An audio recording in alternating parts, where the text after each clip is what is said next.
welcome to the Kongversation. I'm Hyle Russell. Oh, is this one of those ones where I talk to the radio and you can actually hear me? Yeah. Oh, I'm David Thomas Lynch. Yeah, David, welcome back. Welcome back to the Kongversation for an episode you specifically requested for some reason. Way back when this game came out. We were chatting about like future conversation topics, what episodes various DK Vine staffers would want to be the co-host on, and you said, I want to do Mario and Sonic at the Olympic Games Tokyo 2020. And I think I called it Mario and Sonic Gentrified Tokyo for some sports ball. Yeah, you did, because you have to make a statement about everything, David. Everything has to get political with David Thomas Lynch over here. But I was like, we've never actually done a conversation about these. We've just brought them up from time to time on the Kongversation. Go back to our E3 2019 coverage and hear me boast about how I climbed Sega's rock wall so much faster than Mitchell Wolf did. And and I actually just looked at that video, and he got like a 40-second head start and he still won. I know, because they were like harnessing us up, and they harnessed him up far faster than me. He was already up there, and I was like, well, this is unfair. Like, what game genie is Mitchell Wolf using? I need to hurry it up. So I just tore that wall a new one. But I saw those bear hikes paid off. Yeah, when you're running from bears, it gives you all the life training you need. So we've never actually talked about these. And when you pitch this, because these games come out usually the year before the Olympics are like they're based on our setting. So, for example, the very first Mario and Sonic at the Olympic Games, which Donkey Kong was not in, so DK Vine doesn't cover it. That was for the 2008 Beijing Summer Games. So yeah, they've been at this for a while, and in the 2010 Winter Games, that is when Donkey Kong was first added, and it became a DKU cameo game series. So we've been avoiding this for a good hot minute. I think the novelty of this iteration of the franchise appeals to me a little bit, because here we have a game released in 2019 that was set in the 2020 Summer Games that, because of a worldwide global pandemic, didn't actually happen until the summer of 2021. So, well, the pandemic is still going on, but we decided we're over it, so what could possibly go wrong? There was that brief moment where we thought, hey, the pandemic's in the rearview mirror, and everybody's running out to get this vaccine. Nothing could slow it down. So, well, it turns out some people are not running to get the vaccine for some reason. No, they're never going to get a gold medal at those speeds. I thought it would be fun, maybe, to finally do an episode about this. And I didn't own this game until last Christmas. Last Christmas, you gave me Mario and Sonic at the Olympic Games Tokyo 2020. Actually, not you, David. It was my parents. My parents, they're like, what do you want for Christmas this year? Aren't you a little old for that? My parents still get me a Christmas gift or two. Like, it's not like I make out a wish list, but my mom's like, hey, I want Christmas ideas. And so okay. I'm like, yeah, okay. But I am also old and I buy everything I want. I assume, it's not like I own a home. It's not like I own a big boat. I might want those, but I can't afford them. But, as long as you don't believe some bearded Canadian can somehow give presents to everybody and has been watching you specifically this whole time. That's the dream, friend. That is the life right there. If we could get like a crowdfunded Santa Claus going and actually have a North Pole base and everything, I'm sure the NSA has something. I know, like all that technology we've stolen from the extraterrestrials over the years. We can't get a real life Santa Claus going. Bullshit. I cry foul. Anyway, this is what those billionaires need to be working on, not going just below outer space and calling it outer space and patting themselves on the back and their big penis missiles. No. Jeff Bezos could be the real world Santa Claus, but he doesn't want to do it. He doesn't want to help us. Anyway, I'm not gonna complain about Jeff Bezos on this podcast. I'm gonna complain about the IOC on this podcast. I don't know. So I asked for this because I was like, this is a game I'm going to be discussing this summer with David Thomas Lynch on my Donkey Kong podcast. And I don't really want to use Patreon money to buy it. So I'm going to get my parents to buy it for me for Christmas. So this is what I got for Christmas from my parents. It's good. It worked out.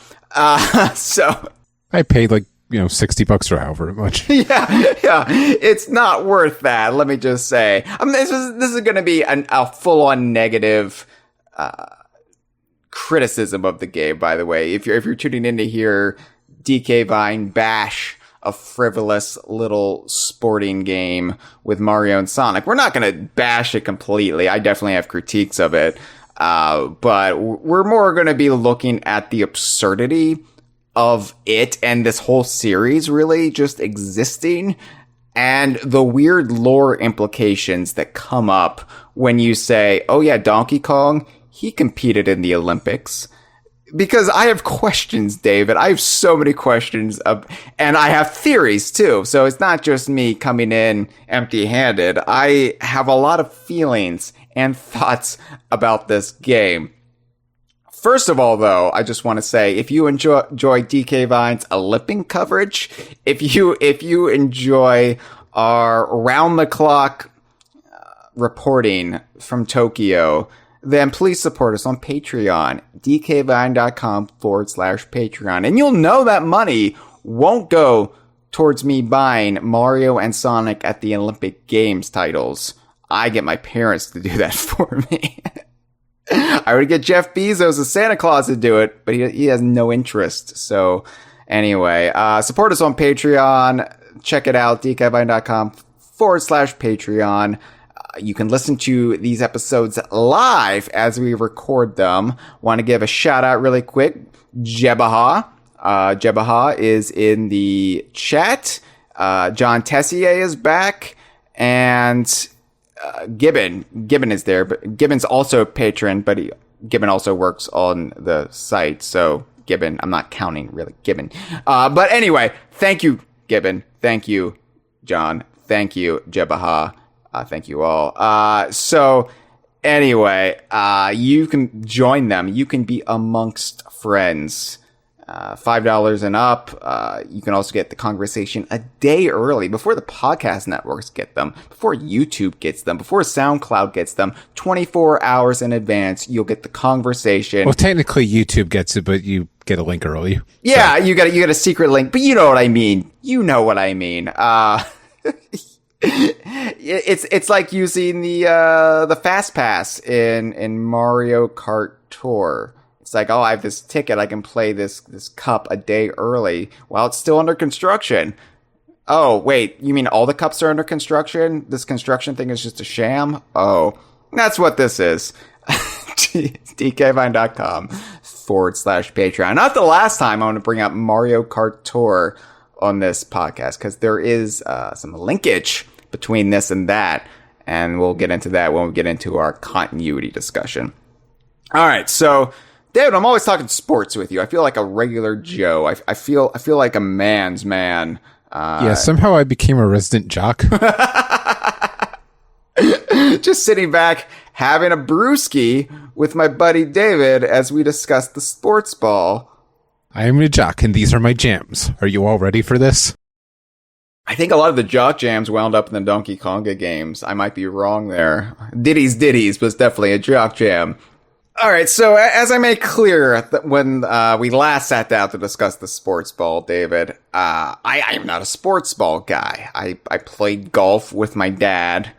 I like miniature golf. I find miniature golf to be the purest form of golf. There aren't enough consequences in sports for me, right? It's all a bunch of meaningless stats and honorifics that don't carry much weight. If sports had more of a narrative to them, more lore, I would find them fascinating. But I think sports at their base level, they are just this distilled way for grown people to celebrate the frivolous nature of childhood passions without feeling guilty about it. Before nerd culture became mainstream, sports was the only acceptable outlet as deemed by society to allow those passions to be partaken in. Well, it's still the only one where it's acceptable to cosplay in public. Yeah. I was seeing people wearing jerseys, but I can't wear a Starfleet uniform. Give it 20 years. Don't get me started on that one time I wore nothing but a tie. Give it 20 years. I see more and more people just dressed in cosplay in their day-to-day lives. Like, you go to the bookstore, you see people shopping the manga section, and you know, they got elf ears. They're dressed like, and you're like, cool, whatever. Like, society is changing for the better in a lot of ways. I know it doesn't feel like that, assuming we don't wind up in some Handmaid's Tale situation. Society is improving for the better. And we're all more accepting of each other's passions and desires and celebrations. So, you know, sports isn't the only outlet. I'm not disparaging anyone out there who loves sports. It's just not for me. It's not my cup of tea.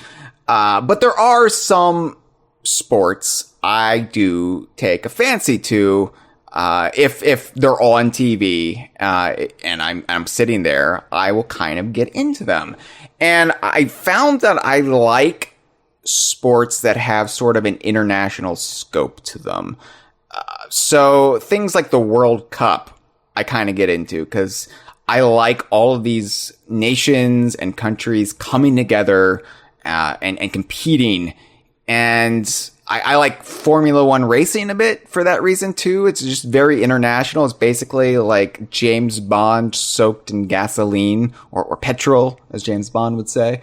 So it's stuff that really shows the scope of the planet we live on. It isn't so like insular, like here are two American cities going at it. No, I like when the world comes together for the sporting. It feels more grand to me. And as someone who loves learning about other cultures and would travel if, you know, I had the money. I don't have the money to buy a home or a boat. So I would also ask Santa Claus for tickets, plane tickets, but of course not during a worldwide pandemic because passengers are getting unruly on planes these days, if you follow the news. So anyway, the Olympics would be right up my alley, right? Like, ooh, Donkey Kong is in the Olympics? Sign me up. That's a game I want to play because the Olympics kind of fall under that purview. But I'm an American in the United States, as you are, David. And so growing up, and even to this day, the Olympics have always kind of had this tainted coverage here. And I assume this coverage happens in most countries. It's very nationalistic in the way they present the Olympics rather than all of these nations are coming together to compete with one another. It's, oh my God, this American won a bronze medal. Well, who won the gold? Who cares? USA. Yeah, everything is centered around the American athletes, and you never really learn about the athletes of the other countries, even if they're phenomenal. And it was just like, okay, that's great, but I want to learn about that gold medalist. I don't want to learn about this bronze medalist. They did a great job too. All superior athletes to me, I'm sure, but it's just like, yeah, I don't really root for the home team so much as more, I just want to enjoy the grand spectacle and coming together of it all. So because of that, I've always kind of shied away from watching the Olympics because, you know, it's filtered through NBC and its various networks here, has been for decades now, it feels like. And it's just, I don't like the coverage of it. And, you know, there's just a lot of things I don't like about the International Olympic Committee either, the IOC, and they're corrupt, and you get stories like the athlete Sha'Carri Richardson suspended for a month over marijuana usage. And I'm like, what? Like, come on. Like, what is going on here? And so it just, the Olympics, I think, bring out the worst in at least Americans. and of course, they spend so much money like building all these new stadiums that they end up like bankrupting the whole city. They decimate a lot of these areas that they come into. Yeah. And then, like, it's just, we could just spend the whole podcast complaining about the dark side of the Olympics. But, if you detach yourself from the reality and you go more into the aspirational, what they're supposed to represent, sure, give me a fictionalized version of the Olympics and I would probably be on board with it. However, when that fictionalized version of the Olympics is the only true crossover sans Smash Brothers that we've gotten between Sonic the Hedgehog and Super Mario, then you're also going to kind of be turned off by it, aren't you? Yeah, I feel like they missed an opportunity, like back in the GameCube days, to like have some big old Mario versus Sonic crossover adventure. And this is well-worn ground. We're not breaking any new territories of chats here by saying, hey, you know what Nintendo and Sega should have done is actually had a real platformer where Mario and Sonic, like, their worlds collide. And they've given their reasons why they don't want to do that. It's like, well, they won't, the styles of game won't really mesh, and whatever, excuses. They're just excuses. Really, like, by doing it this way, they can trade on the concept, the appeal of Mario and Sonic's worlds coming together, but they can do it in a unambitious sort of platform that they can continually churn out sequels every 2 years or whatever, when you factor in the winter games as well. And, there's nothing really wrong with that, I guess, but it felt like a missed opportunity back in 2008, and now in 2021, we've all just lived with it so long. It's just like, oh, another Mario and Sonic at the Olympic Games game. Okay, like, I'm not going to get excited about it, and this is the one I played the most, though, because David, you wanted to do this conversation, so... Oh, yeah, because now we have a podcast to talk about it, right? Yeah, well, this is the 9th season. Because I rented the London 2012 one back in the day, and it was right, but, I didn't have to talk about it for 3 hours, so... This is going to be a 3-hour episode, David, I promise you that. Famous last words. All right, we'll see about that. What we're going to do here is we're going to talk a little bit about the game itself. But that's quickly going to evolve into discussing the in-universe implications and the lore and the bizarre continuity of everything. Because, oh my god. So, for starters, wow, booting up this game, I was just gobsmacked by how sterile the presentation was. It felt less like a video game and more like waiting in a doctor's office. I don't know. It just the white screens, the menus is just I guess it's bland but efficient, but there's just something about this that feels like a mopped hallway in a hospital. It's just, it's not very tantalizing. I don't know. And I understand too, like Nintendo is, because Sega makes these games, right? We say Nintendo and Sega, but these are Sega games. So Sega has to deal with Nintendo, one of the most curmudgeonly bizarre companies in all of entertainment. They got their strict rules, but bizarre edicts to follow. And then you've got the IOC that you also have to deal with. So it's a miracle that I guess we have any functioning game whatsoever, let alone a whole series of them dating back a good solid 13 years now. But jeez, I don't know.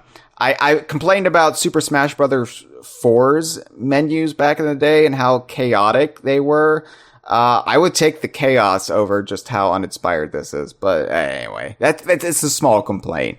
I just wanted to get that in there because I was just bored before I even got to any of the games.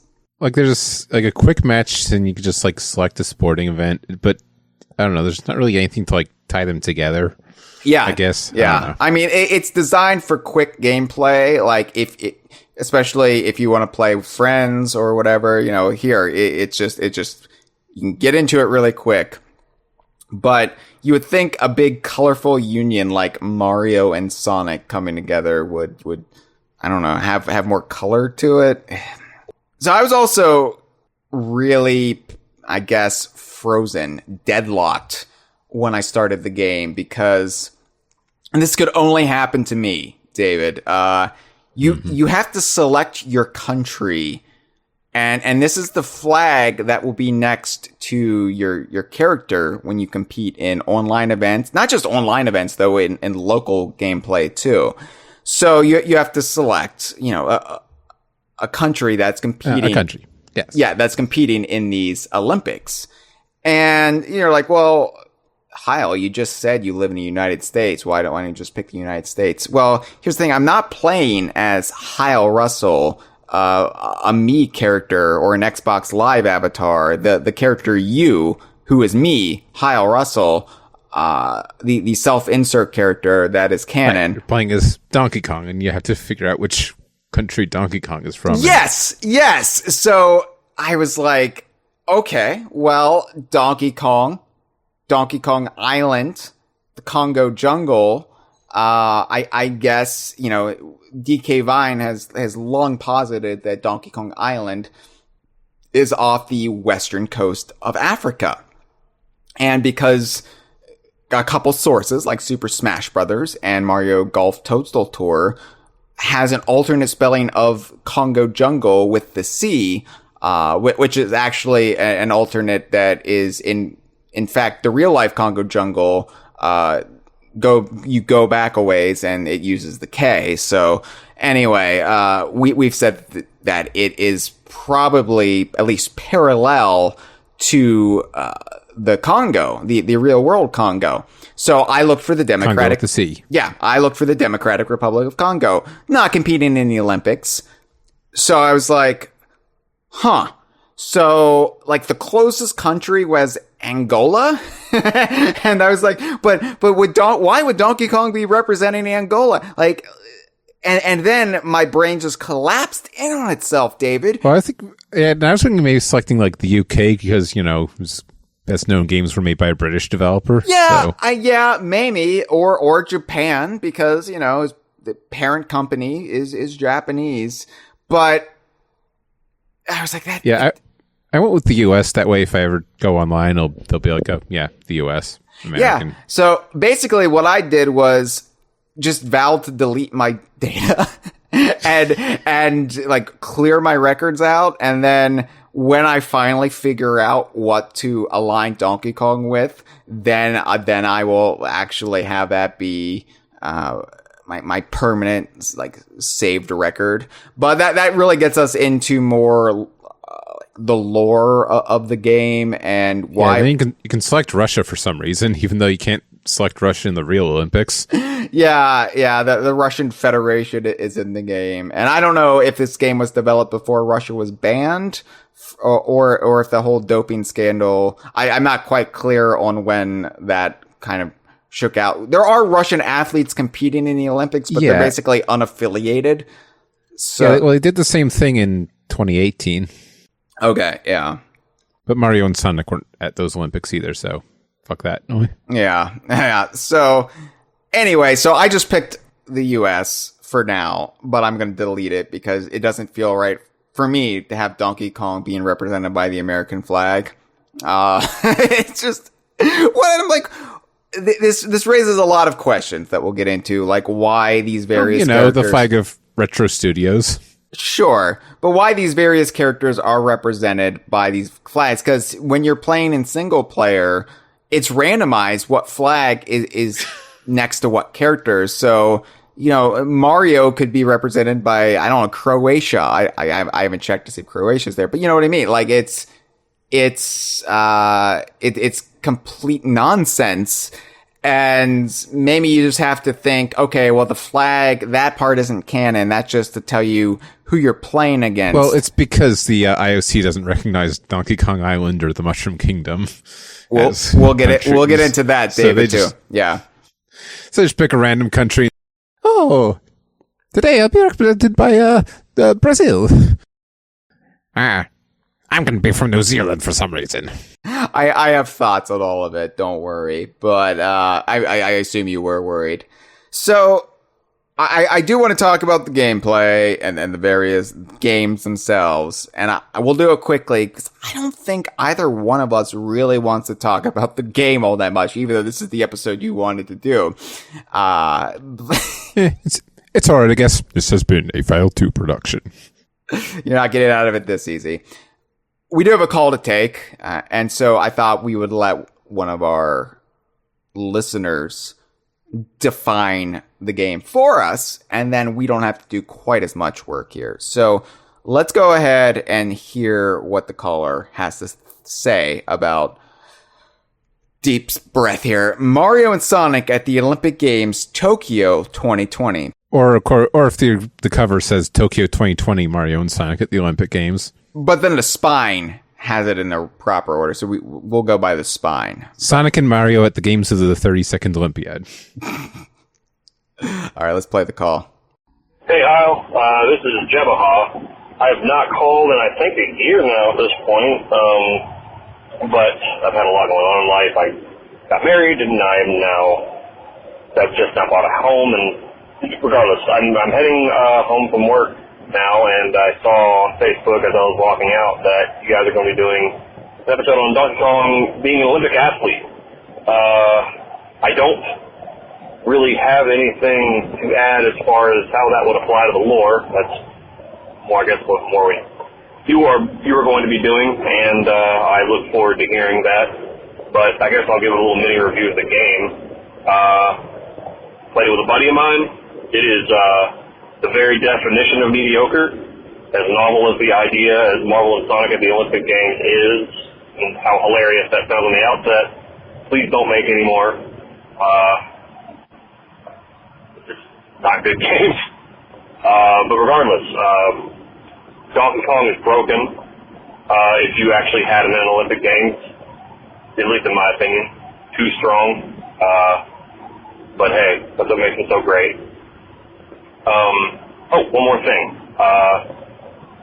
You never came out with the Mario and Rabbids video, man. If you're having trouble looking for someone to join you on the episode, hey man, just give me a call, give me a holler. Anyway, you guys have provided a lot of happiness for me over the past year. I've still been keeping up with you. Hopefully my calls will make more sense later on. But yeah, have a good episode. Thank you, Jebaha. Congrats on buying a house. Brag much and getting married. Call me when you have a boat. Why don't you? And yeah, mediocre is a good way to sum it up. Look, there is, well, first of all, to your last point, to the Mario plus Rabbids Kingdom Battle episode, which, by the way, is a game I am enjoying immensely right now, and I had to put down for a bit to play this in this game. That is coming very, very soon. I know I've been saying it, but I have been taking diligent notes. I think it's gonna be a two-parter, actually, and yeah, I do have a co-host lined up. It's gonna be a good, I think, duology of episodes. So I know everybody's been waiting for it. I've been waiting for it. And it'll be fun just explaining why it's taken so long to get it up off the ground. But, yeah, thank you for the call. Mediocre. mediocre, David. Do you think that's a fair assessment? Yeah, I guess. Yeah, I don't want to just trash this game because it is a piece of software that had obviously a lot of work. It certainly is a piece of software. Yeah, it had a lot of. I was going to call it a piece of art, but I was like, maybe that's a bridge too far. Well, technically it is. Yeah. Yeah, but I mean, what is art? This is a game that had a lot of work put into it, and there are aspects of it I really do think are neat.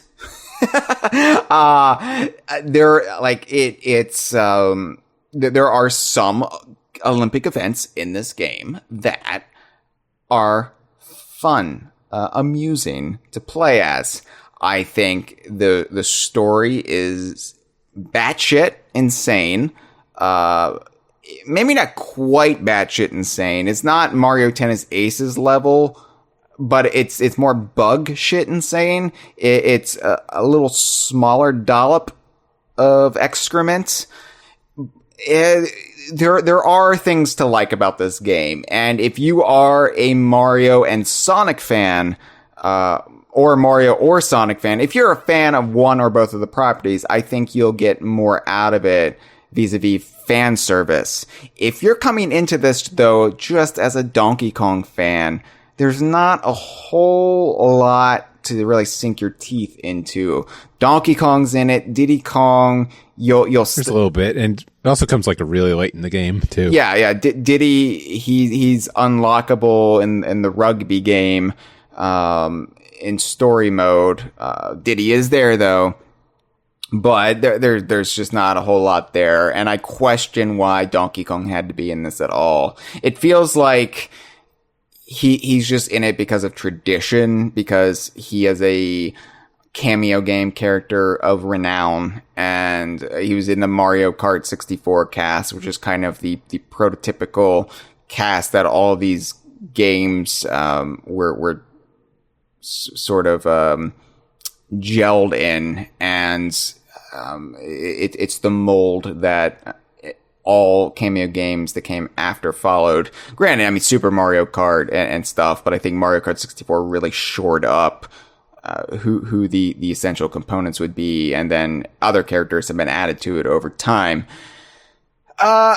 Anyway, the game itself, though, I found some of the games to be actually quite a lot of fun. The more tactile sports, for example, like boxing, karate, fencing, and a real quick note on fencing, David.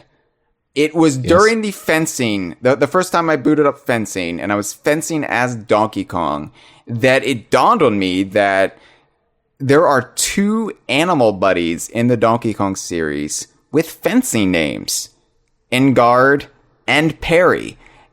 Whoa. Yeah, I never really put that together. And you're like, well, Perry is named because he's Perry the parallel bird. But Perry also, he's got the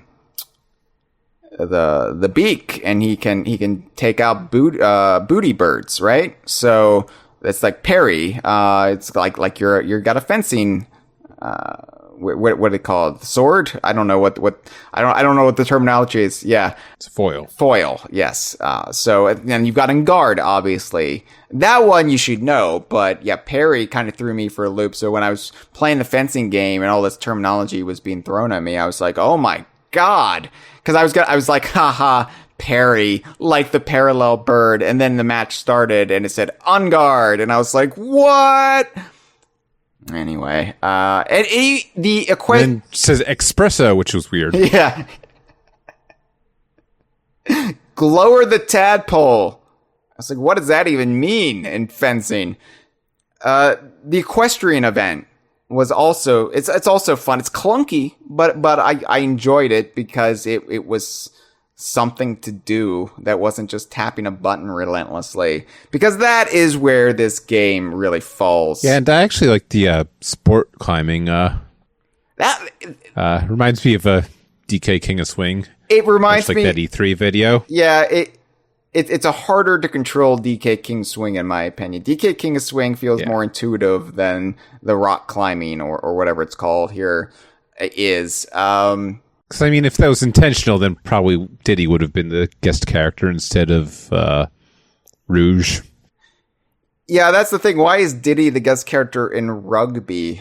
Like, there's no thematic connection to any of this. And that's why I say, if you're coming at this as purely a Donkey Kong fan like I am, you're not going to get any true fan service. There are one or two little nods in there, which we will spoil for you on this episode.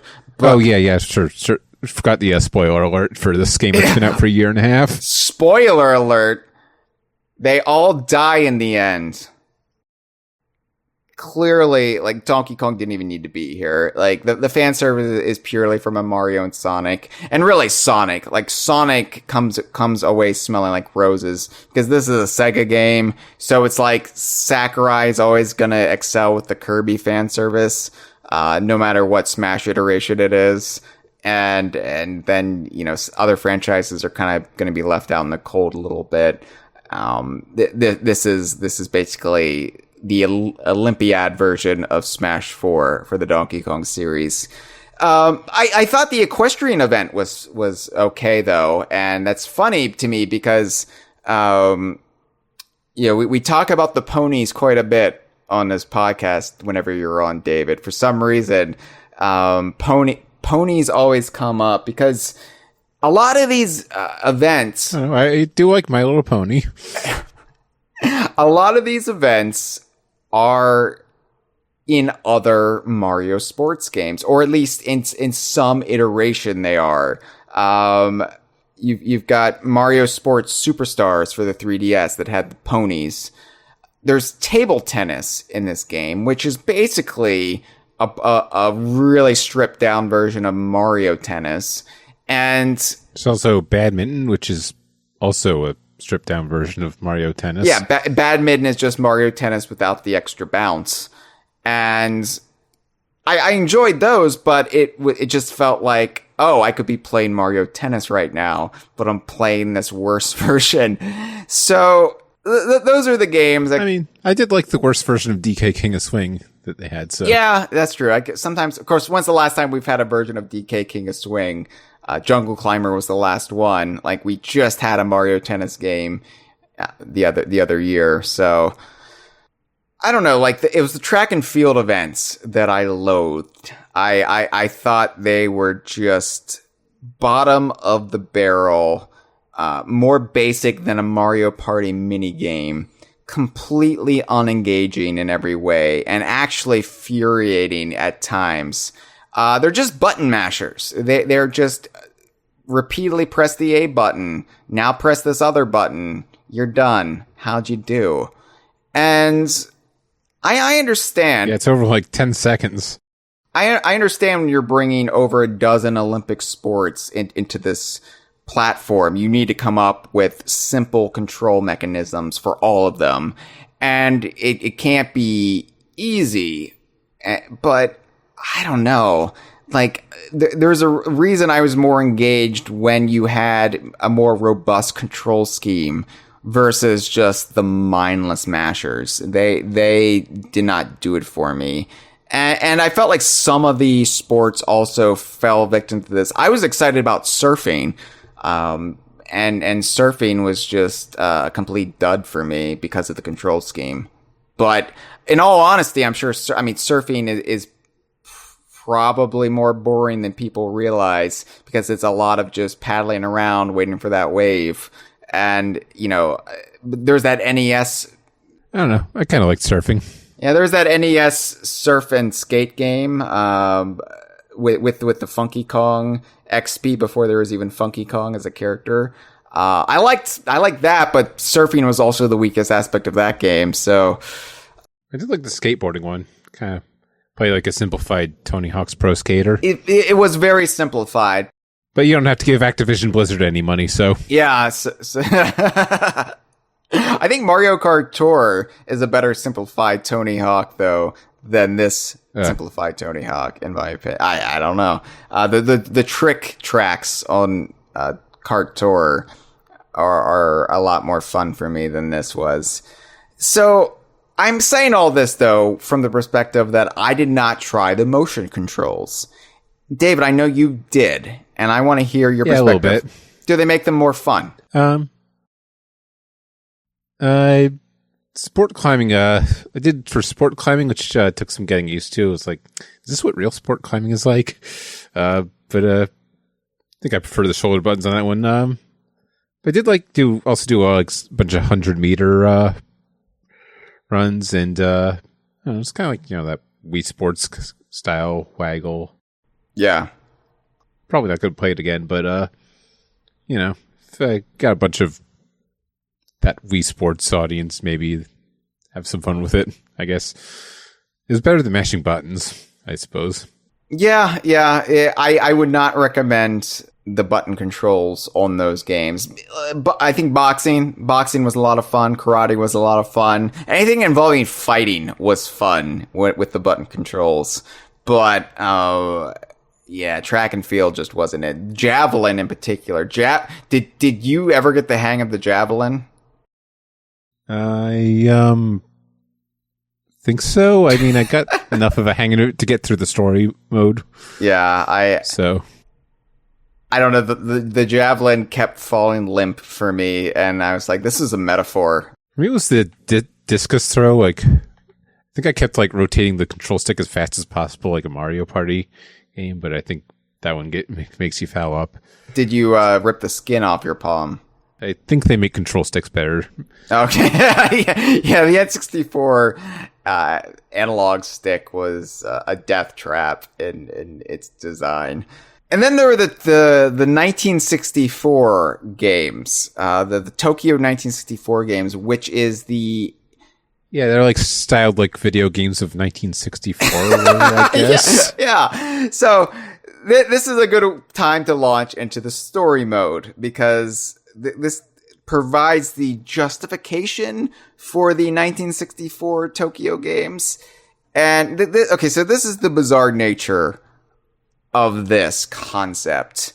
The whole conception for the story mode of this game, which I am appreciative there is a story mode, that it isn't just a bunch of cheap mini games in a sterile bundle. At least they tried. And they've done this before. I mean, story mode isn't new, but, as this is the first Mario and Sonic at the Olympic Games, we are giving a proper first impressions of here on the Kongversation. I'm not really judging it by the past games in the series. I'm just like, at least they tried, and they did give us a story mode here. But the story is so weird.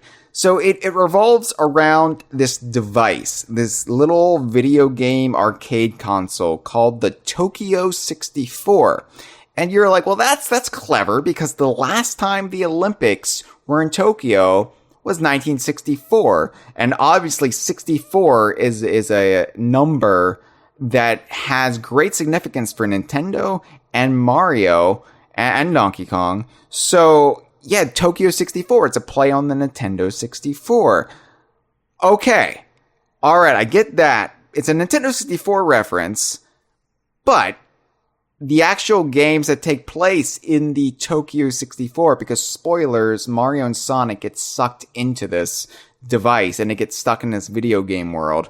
They are games that utilize sprites from the 1980s Nintendo Entertainment System and the early 1990s Sega Genesis.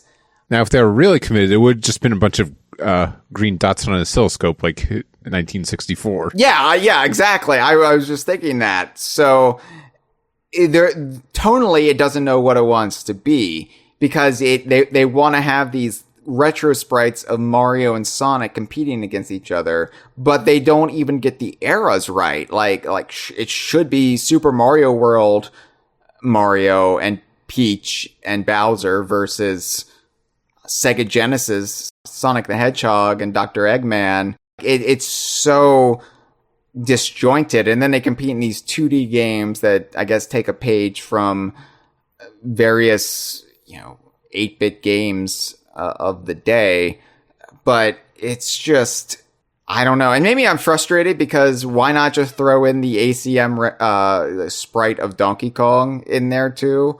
But or if they're going like 8-bit style, maybe like Donkey Kong Jr. from off of Donkey Kong Jr.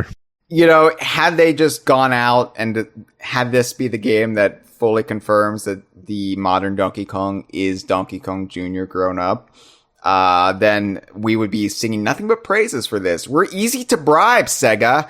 Like we're of course it was more likely that they would have just done a young Cranky Kong, and we would have had to keep telling people, no, Cranky Kong was the original one. I know.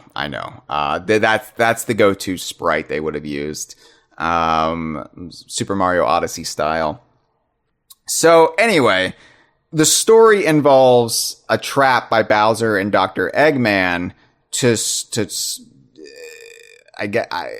suck Mario and Sonic into this device, and they play it off like time travel, but I don't think it's really time travel. They're just in this simulation of the Tokyo 64 games. Okay. And then basically... And then to get out, you have to win all the gold medals. Yeah, so to get out, you basically need to charge this battery, and it's charged with excitement. Okay, so back in the real world, they had... Because the battery for the Tokyo 64 console was running low.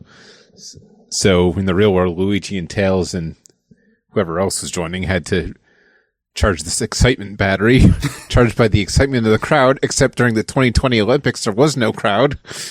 So they're just going to ignore that. Yeah. Because the game came out a year and a half ago. Yeah, I mean, we're not going to ignore it. I have explanations for everything, David. It is cool, I guess, on some level to see Luigi and Tails teaming up, and then later on they, encounter Diddy Kong. So it's cool that all these like second banana sidekick heroes are like meeting, and I mean they've met before, but it's I guess conceptually cool, but again it's execution. It's like, is this really how you want to do it? Is this really what people had in mind when they fantasized about all these characters coming together? No, absolutely not.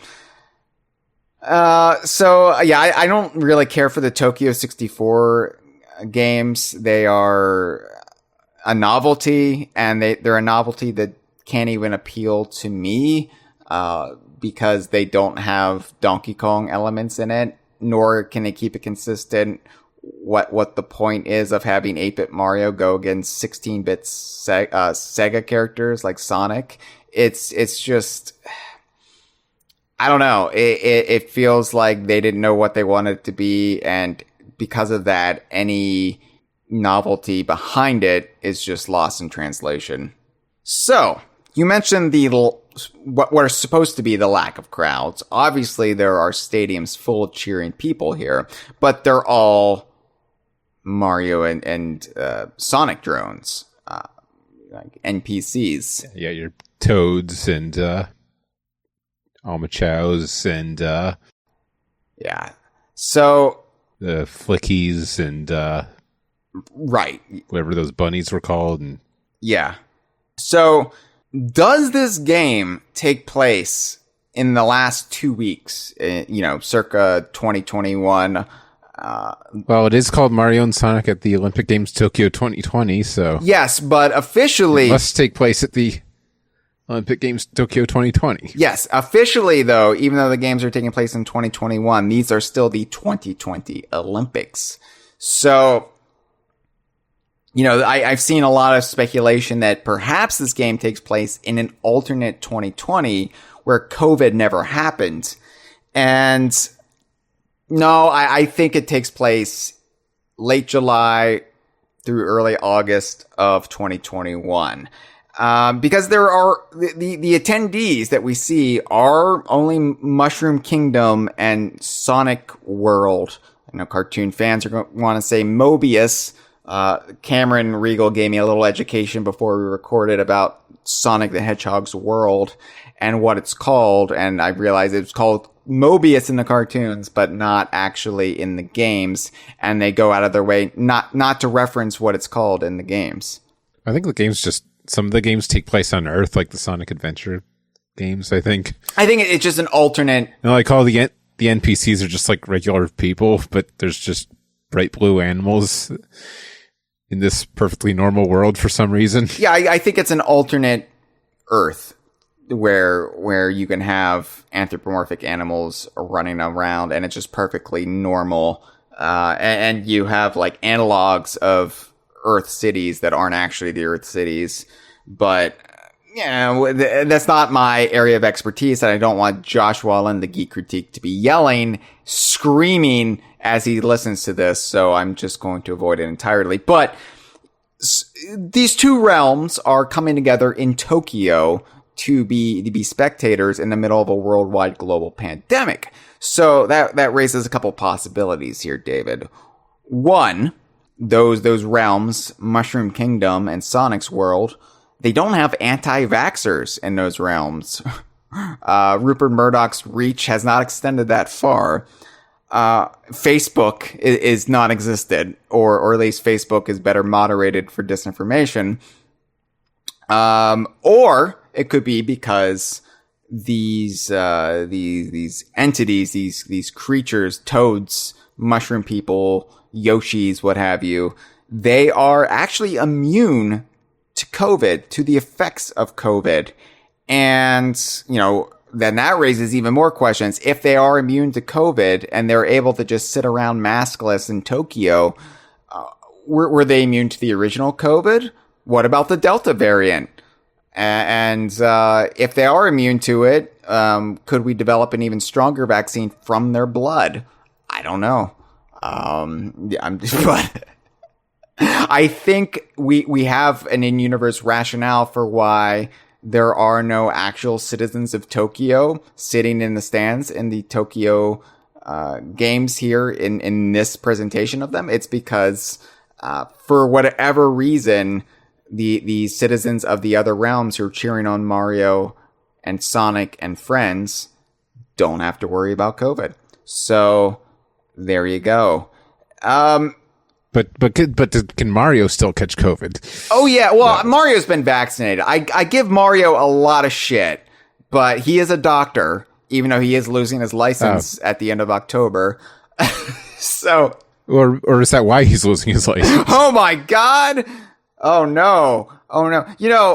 All those jokes about Mario dying at the end of March when Nintendo was pulling 3D All Stars. What if Mario dies at the end of the Olympics? What if like in the chronology, this is the last Mario game, and we'll just boot up Mario Kart Tour after the Olympics are over with an announcement. We're sad to report that Mario passed away August 12th, 2021. And there's just like a render of him with a ventilator looking sad. Like, oh, I should have got the vaccine. We don't know. We don't know what Nintendo's planning, but probably not going to happen. Mario's probably not going to die. Now, Dr. Eggman is vaccinated, but he's the one going on TV telling people not to get vaccinated. Yeah. Had they known a global pandemic was coming, I'm sure they would have altered the plot for Bowser and Eggman to team up with a better plan than using this Tokyo 64 device. Like they would have utilized COVID. They wouldn't have. The IOC would have never agreed to that. Nintendo would have never agreed to it. In a perfect world, though, yeah, there would have been a COVID plot to this game. Anyway, yeah. So I like to think this does take place in the here and now, and just for the absurdity of a game in 2019 taking place in 2021. With this whole dark undercurrent that nobody predicted would have tainted these Olympic Games. Kind of in the beginning of the story mode, game he's talking about who wanted to start the 100-meter dash but couldn't find any competitors. Yeah. If you look closely enough and you read between the lines enough, there are like times when it just lines up perfectly and it makes you chuckle. So yeah, earlier when I was complaining about selecting a nation for Donkey Kong and the existential panic this caused as far as continuity and lore goes, raise the question, why are Mario and Sonic's friends randomly representing different nations? So in story mode, there's a constant reference to the quote unquote spectators being thrilled. Oh, the spectators will be thrilled by this event. Hey, these characters just like stumble in, like Luigi and Tails just bumble into a situation. Hey, we're going to be competing in this event. Do you want to compete against us? And I was like, that's how the Olympics work. You just walk into an event and compete. Yeah, how easygoing is the IOC in the middle of this pandemic? They're like, oh shit, we don't, it's like, did everybody just like get suspended for weed use, or like Simone Biles just like take time off for her own good, and so it's just up to this weird plumber in green overalls stroll in. It's like, hey, do you want to compete in the Olympics? Yeah, get in here. You're a gymnast now. Sure, yeah. I'm sure this mutant fox could probably do something. Which, why isn't NBC covering any of this? This is good shit. This is crazy. People would love this, and yet they're just blocking it out. They're not reporting on any of it because we don't know if this weird mustachioed man represents the US or Italy or Japan. So we don't want to cover him. Anyway, so my theory though on the spectators being thrilled suggests that, and this could be a unifying theory for the entire Mario and Sonic at the Olympic Games series. These aren't actual Olympic events, as in what we watch on TV or hear on the radio or read about on the internet. These are exhibitions put on by the IOC to drum up interest in the Olympics, but they aren't actually like going into the record books in any real way. It's a way to make the Olympics multiversal by bringing in these alternate Earths like the Mushroom Kingdom and Sonic's world, without sacrificing the tradition of it being a singular competition between the nations of our Earth. Or what if this all takes place before the actual Olympics in, say, late 2019? No. That would explain why there's any crowds. But again, the crowds aren't humans. So, okay, fair enough. So I like this would also explain, because I know the IOC has a bunch of weird rules about like presenting the Olympics and what you can show and you can't show. None of the characters get real Olympic medals in this game. They're weird, like knockoff versions of the Olympic medals, despite this game being authorized by the IOC. So I would think that would explain why there's this weird degree of separation between the Olympics that we all know and this sort of bastardized cartoony version. It's because these are put on by the IOC, but they are more exhibitions, perhaps in the late aughts. When this tradition started, it was just like, oh man, ratings are down. It's just, we've got to do something to make the Olympics relevant for today's youth. And this is what they stumbled on, is bringing in the multiverse and bringing in Mario and Sonic's worlds and having these kind of, exhibition bouts that, are there for the benefit of multiversal watchers and also the citizens of those worlds. I'm reaching here, David. I realize I'm reaching here, but it's the only thing that makes sense, especially with the complete laid back way these characters seem to get into these events and compete. Well, we all know that the TVs on Donkey Kong Island can pick up NBC, so there's no problem there. How else are they going to watch their friend Jimmy Fallon, David? Jimmy Fallon. Hey, we're going to go on. Reggie's going to go on Jimmy Fallon to promote Donkey Kong Country Returns. And Jimmy Fallon, he's like, hey, Donkey Kong, he's back, everyone. Oh, it's great. It's great. Look, Nintendo 3DS, it's 3D. Who cares about Donkey Kong anymore? Yeah. Hey, of course, Nintendo was the one to come up with 3D gaming. Hey, they did it, everyone. Oh, this is great. Hey, Reggie, do you want to play beer pong? Oh, hey. The Olympics. I was just getting on a Jimmy Fallon hate on there for a second. It's very easy for me to do. I apologize. Yeah, I mean, I think that it would also make sense why you have all these characters competing in every Olympic event, because, which strains credibility. It's hard to suspend your disbelief when you have these real life Olympic athletes like Simone Biles who trains all their life in one very specific sport and or athletic exhibition. Yeah, and meanwhile, just some hedgehog and a gorilla and a plumber can just walk right in, get gold medals. Yeah, because you look at the mental toll it takes on them, how utterly draining, exhausting, even degrading it can get being on the world stage like that. And having all these expectations placed on you by your home country to take home the gold. We're all rooting for you. And it's just like, it's just absurd what's expected of them. And then, meanwhile, here's Tails from off of Sonic the Hedgehog doing everything well. An Italian plumber representing Nigeria for some reason. It's the only plausible way I can think this could work while respecting the rules of reality is that they are silly little events. So Mario is doing the 100-meter dash and Daisy is surfing, but they're not really good at it, right? They're not that skilled at it. I mean, we can all run with a pole, sure, but how good are you really? So that's my workaround. As far as the representing different countries go, haven't quite worked that out yet.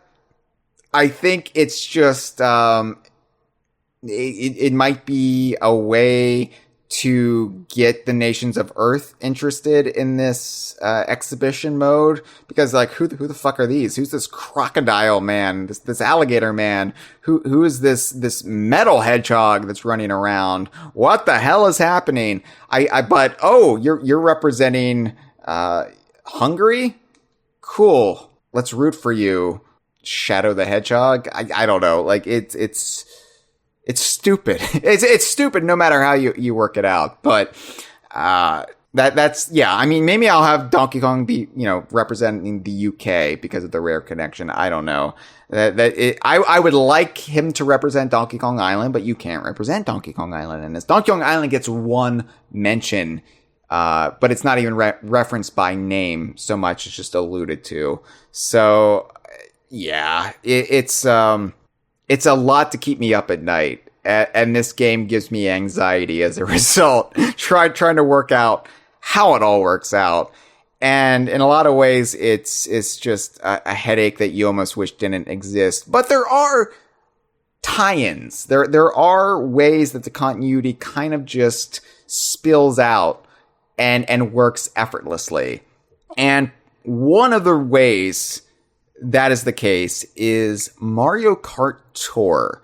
So, Mario Kart Tour is a game that I've been talking about quite a bit on the conversation as of late.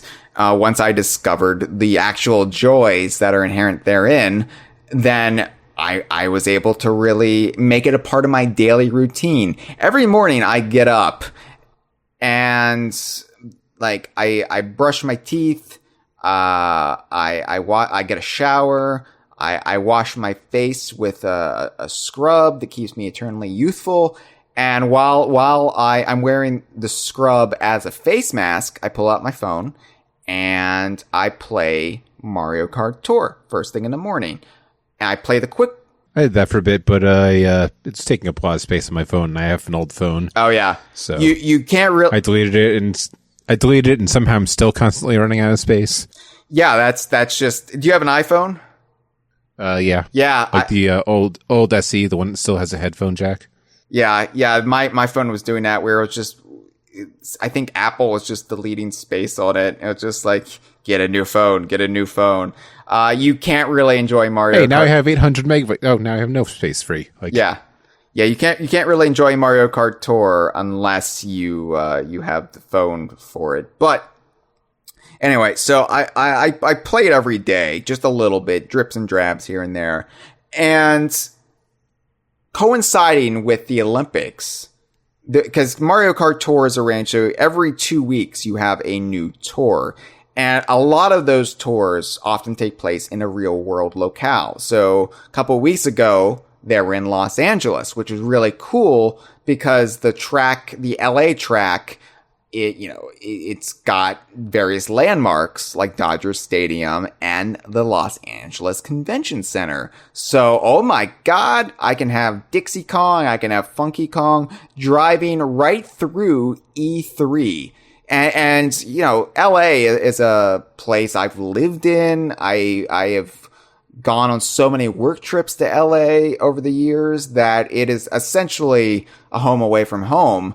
And it was honestly really trippy to see the Kongs driving through areas and landmarks that I kind of know quite well at this point. So, that's really cool. Well, after the LA tour, they were back in Tokyo, and that, they did it purely as a shameless tie-in. Like, hey, the Olympics are happening. Let's bring back Mario Kart Tour to Tokyo and bring back the Tokyo Blur track.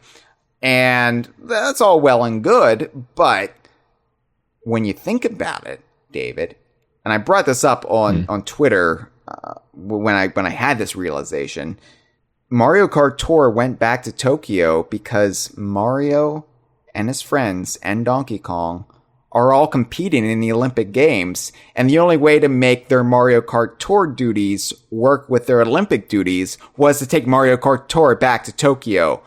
Continuity is flawless. I mean, granted, I'm sure nobody working on Mario Kart Tour was thinking in those terms, but what is Donkey Kong continuity if not just a bunch of happy little Bob Ross-esque accidents along the way? So you're completing every single Olympic event and kart racing? I'm pretty sure they do a lot of uppers. I'm pretty sure Donkey Kong's heart is going to give out at any moment. All that burning DK he must drink to stay awake. Especially with the jet lag. Like, now, I assume they fast travel via warp pipe, but it's still like, oh, I'm in Tokyo and I am like completely different time zone. I am jet lagged and I have to do all these events. Oh, now, excuse me. My Mario Kart Tour duties mean I must leave Tokyo temporarily and go race in Donut Plains back in the Mushroom Kingdom. I will be back. Yeah, it's exhausting, but it kind of syncs up in a weird, cool way. So, I appreciate that. Now, Diddy. I've talked a lot about Donkey Kong. Diddy is also in the game, albeit briefly and not enough for my liking.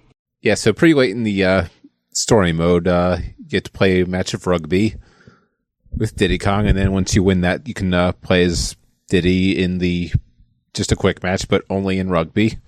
Only in rugby, which when I think of Diddy Kong... Rugby sevens, whatever that is. Yeah, I don't know. But yeah, whatever I don't know. I never played the first six. Whenever I think of the hard-hitting sport of rugby, I think of Diddy Kong. Now, maybe, granted, Diddy is the only UK-created character in the game. So if you're going to attach him to a sport that is associated with the UK, maybe that is an actual reference. Like, oh, we're going to put the British character, Diddy Kong, in the rugby game. But again, maybe I'm giving them way too much credit here, and they didn't actually think it through that much. Now you brought up... I think I noticed about Diddy's hat. It's just a plain red hat. It doesn't have that Nintendo logo that it's had. And I think the last time he wore just a plain red hat was like DK King of Swing. Well, I think DK King of Swing, like... And that game had like a simpler art style, yeah. So maybe they just didn't bother drawing it. I'm pretty sure DK King of Swing, he's supposed to have the Nintendo logo. We're just something to overlook. like the last time I think he was supposed to be portrayed in game and he didn't have the Nintendo logo was Donkey Kong 64. But you know, he's had the Nintendo logo on his hat since Donkey Kong Country 2. That was what really, like, in promotional renders and artwork, he had the stars and he had the Nintendo logo. But originally, 1994, Donkey Kong Country and Donkey Kong Land, he didn't have the Nintendo logo on his hat. So did he have the Nintendo logo on his past appearances in Mario and Sonic at the Olympic Games? I don't know. Okay, so there is a reason why he doesn't have the Nintendo logo on his hat. Do you want to explain? Because you're the one who told me this, and I find it fascinating when we talk about the IOC and the hoops that Sega had to jump through. So I guess they have like rules around product placement, I guess. Yes, so even though he is a Nintendo character in a Nintendo Switch game, the IOC would be like, hey, if you're going to have this character, this monkey, compete in rugby in the Olympics, he's not allowed to wear the Nintendo logo because that is product placement and that is a no-no in the Olympics. You can make deals after you come home from the Olympics, then you can have deals, but there's still rules to it. Like, okay, so like I don't know. I guess they don't know about the Star Shirt company that makes Diddy's shirt. Oh, that's a good point. Yeah, Diddy's being sneaky. Or it could just be that in universe, this would also be the reason why he wouldn't be able to have the Nintendo hat. But this is cool because it allows us to bring back his original hat in universe, and he's wearing it. Like, he pulls that out of his closet and he's like, I guess I have to wear this because they won't let me wear the Nintendo hat when I'm in the Olympics. That's fascinating to me that the red hat, like the pure red hat, makes a comeback after all of this time, or at least in this series after all of this time. And yeah, so it's just bizarre to me that, because technically, like, Donkey Kong has the DK on his tie, Mario has the M on his, like, those are both brands, right? So that's fine, but the Nintendo hat is a bridge too far, even though it's just a piece of Diddy's wardrobe. Speaking of wardrobe, though, why is it that, like, all of the Sega characters have Olympic outfits? And a lot of the Mario characters do, but not all of them. And Donkey and Diddy do not have any Olympic clothes. They just wear their normal clothes. DK's tie, Diddy's shirt and hat. And I'm thinking, to Mario Golf Super Rush too. Donkey Kong is not wearing golfing clothes in that. And I'm wondering, is there some sort of edict from Nintendo that you can't put Donkey and Diddy in clothes that aren't their clothes? I mean, Skylanders got away with it, but did something change after Skylanders?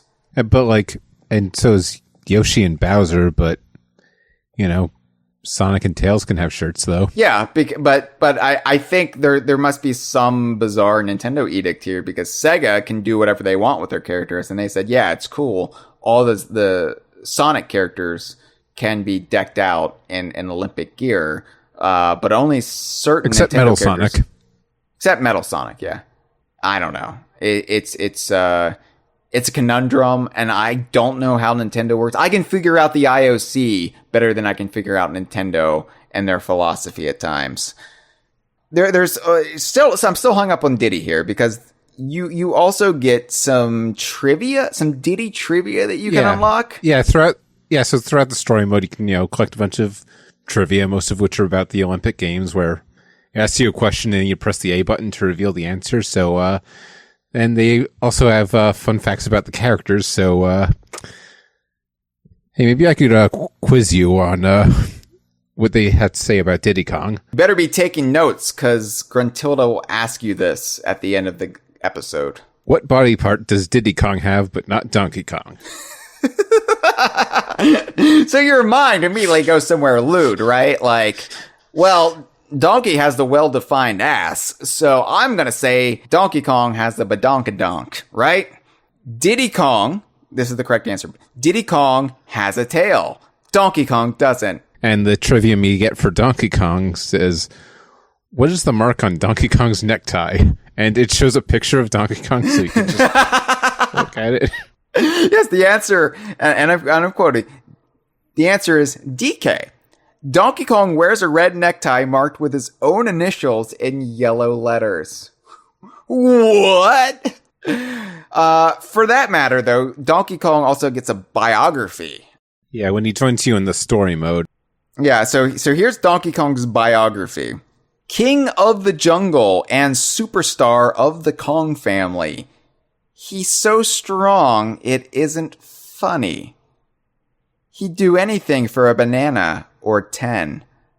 But I want to go back to that middle part. He's so strong, it isn't funny, David. That would make him approximately as strong as Chunky Kong. You know, I'm going to say that's just Chunky Kong erasure. Like, they are completely stealing Chunky Kong's verses from the DK rap and applying them to Donkey Kong. And I don't like that. Now he's strong and he can pull levers. Yeah, I mean... Maybe, does Chunky have prosthetic golfing fingers? Do they make him in his size? We wouldn't know, would we? Because we haven't seen Chunky Kong, except in spirit form in Super Smash Bros. Ultimate, since they started utilizing prosthetic golfing fingers in the Kong community. Tiny Kong got prosthetic golfing fingers, but Chunky is a four-fingered Kong by birth. So presumably he would start using the prosthetic golfing fingers, but again, we wouldn't know because not only has Chunky Kong not really appeared since the buyout, since Donkey Kong 64, minus like a cameo appearance in Donkey Kong Country 3 Game Boy Advance, which might just be a Chunky Kong hologram, but now they're taking his lyrics, his iconic lines from the DK rap and applying them to Donkey Kong. I mean, they already took away his hell and changed it to heck. What is next? And now maybe Donkey Kong is a hell of a guy who is faster and can jump higher. Yeah, it's just weird to me they would reference the DK rap, but I mean, I guess they can't reference the coconut gun. King of the jungle and superstar of the Kong family. He fires in spurts. Yeah, I don't know. It's weird to me. So, also weird is the reference to Donkey Kong Island. So, I also need to bring this up because Donkey Kong and Diddy Kong both speak in the native Kong language in this game. So we know they're perfectly capable of speaking English or whatever your own native language is as translated by the game itself. We've seen them do it a few times. We've heard Donkey Kong vocalize words. Okay. He still does it in Mario Golf Super Rush. So they can speak human language, but for whatever reason in the Mario and Sonic at the Olympic games, they always speak, their dialogue is always this ook, ook, ook. And then in parentheses, we see what they really mean by saying ook, ook, ook. And I hate this because they speak human language. Just roll with it, Nintendo. I don't know why. I think this is another bizarre Nintendo edict. We're like, well, the Kongs don't speak English or Japanese or French outside of their own games. And I was like, just shut up. You're overthinking this. Now, there are workarounds in the canon. Don't you worry, people. I've figured it out, and I figured this out some time ago.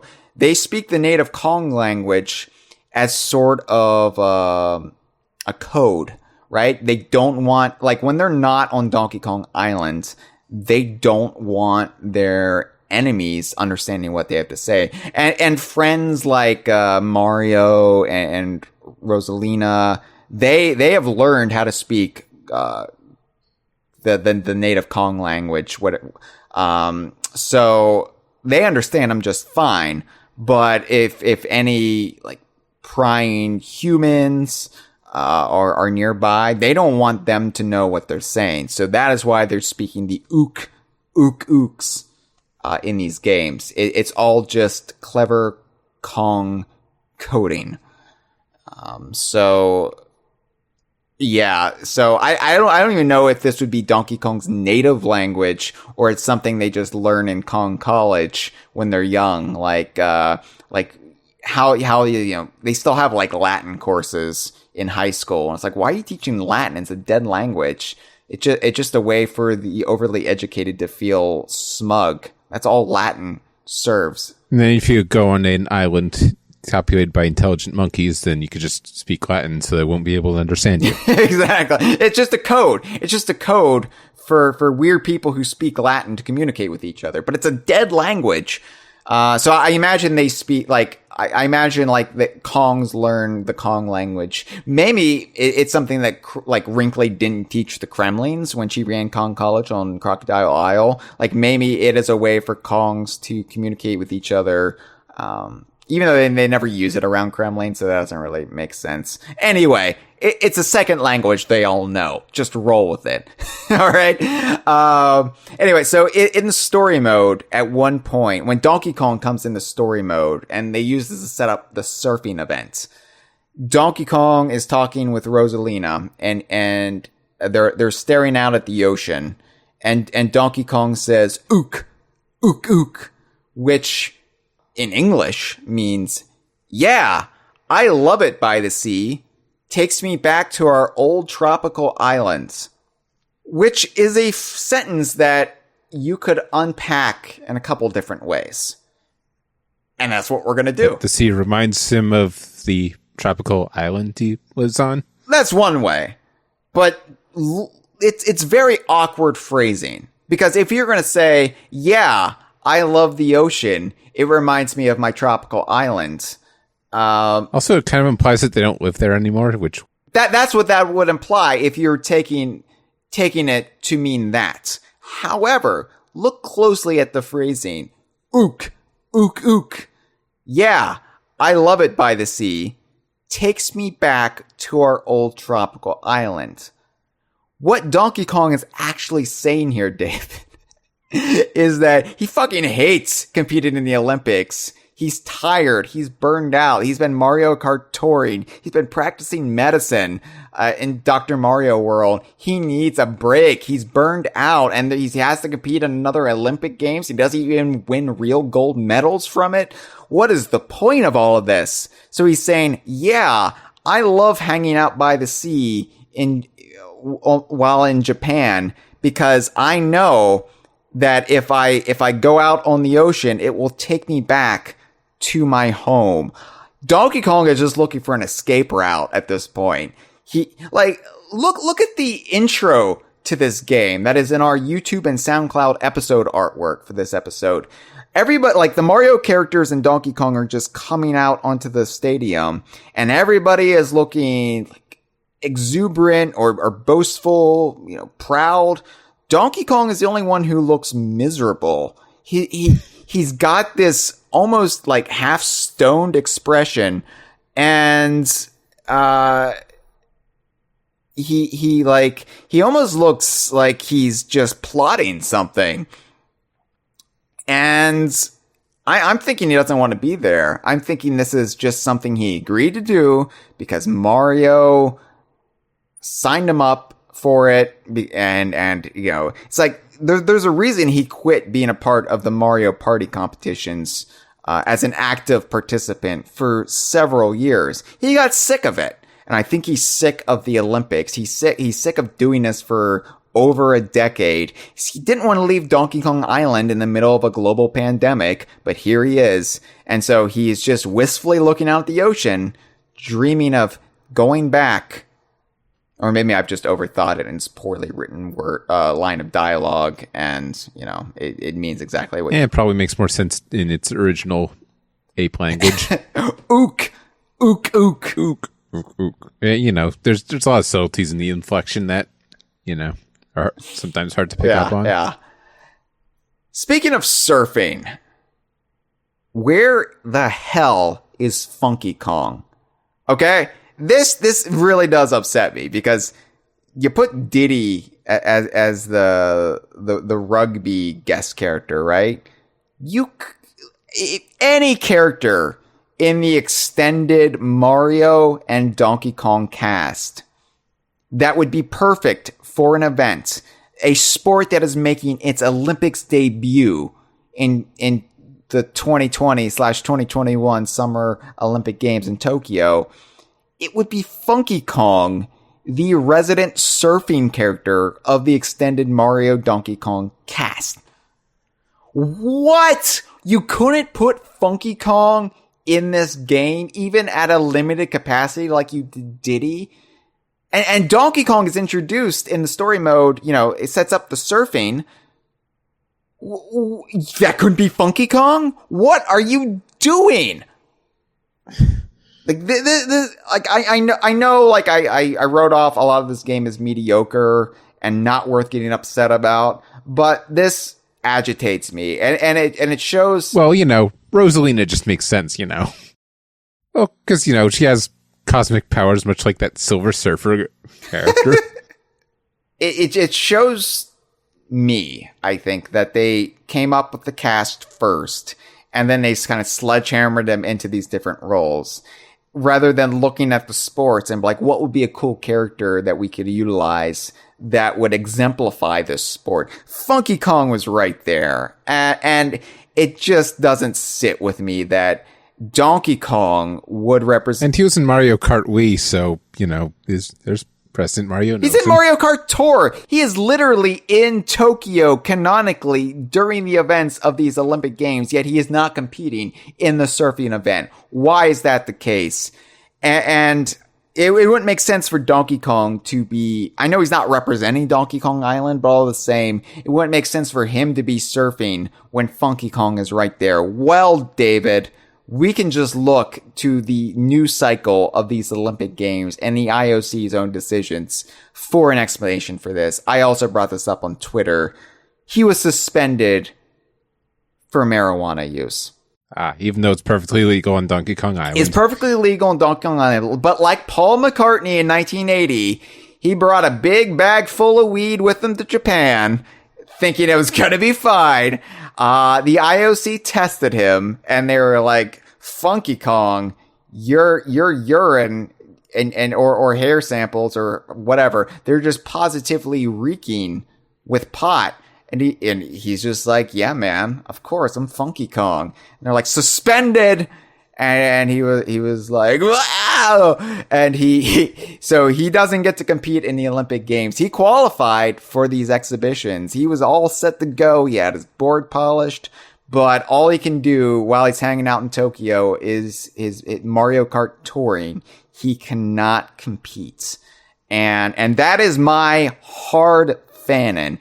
What is hard fanon? That is fanon that I acknowledge isn't canon, but it is something that DK Vine will stick with for as long as I draw a breath, like prosthetic golfing fingers.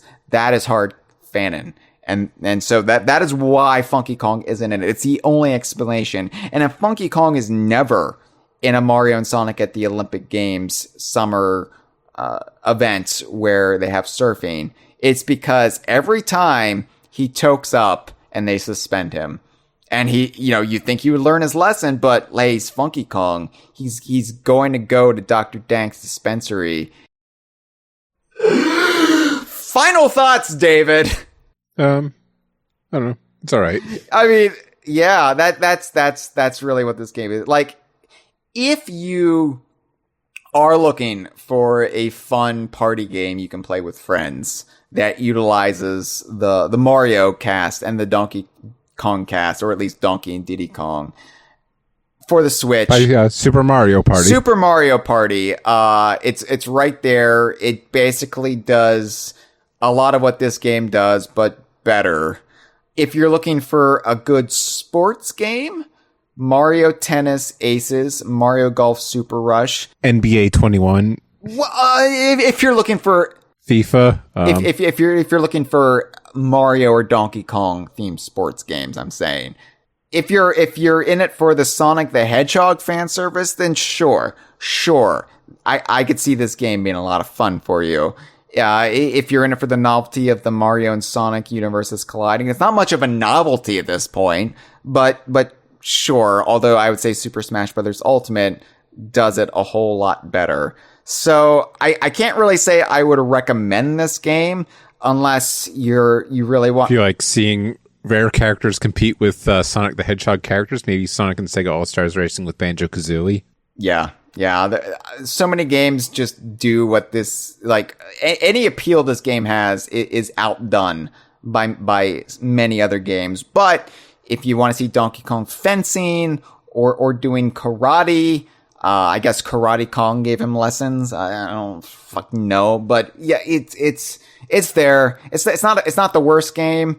It's not worth $60, but it's got enough oddities about it. It's got enough curiosities that, I'm going to be pondering some of the greater implications of this for some time to come. And, I don't know. It's not something I'm going to say, I love this game, but I'm not going to rail against it like I did, Mario Party for many, many years. It's not that infuriating, but again, I haven't really given a lot of time to the preceding entries in this series. So I think this is probably just as tired as, Mario Party got in the thick of the GameCube era, but there are positive attributes. So it's definitely worth checking out if you could just check it out without fully buying it. Maybe if you're living in the one town that still has a Blockbuster. Is GameFly still a thing? Is that what it was called? Maybe. Like the Netflix for games? Well, then Netflix, they still have DVDs, actually. They still mail stuff out, right? Like Yeah. Quickster. Remember when they rebranded as Quickster for like 5 minutes? Yeah. So anyway, if you have a friend who's got it, play it on their Switch maybe. If you are a completionist like I am, yeah, absolutely buy it. Or get your parents to buy it. Or get Jeff Bezos in a big fake beard and a penis missile to buy it for you. Either way, it's not the greatest DKU game, not the most inspired DKU game, not the best sports DKU game of the last couple of years, but ook, as they say. So what's next? Well, there's the 2022 Olympics in Beijing. Beijing, yeah, the Winter Olympics. So bring the whole series full circle. And then 2024, David, the Summer Olympics. We only have to wait 3 years, assuming, we don't have even more variants of COVID.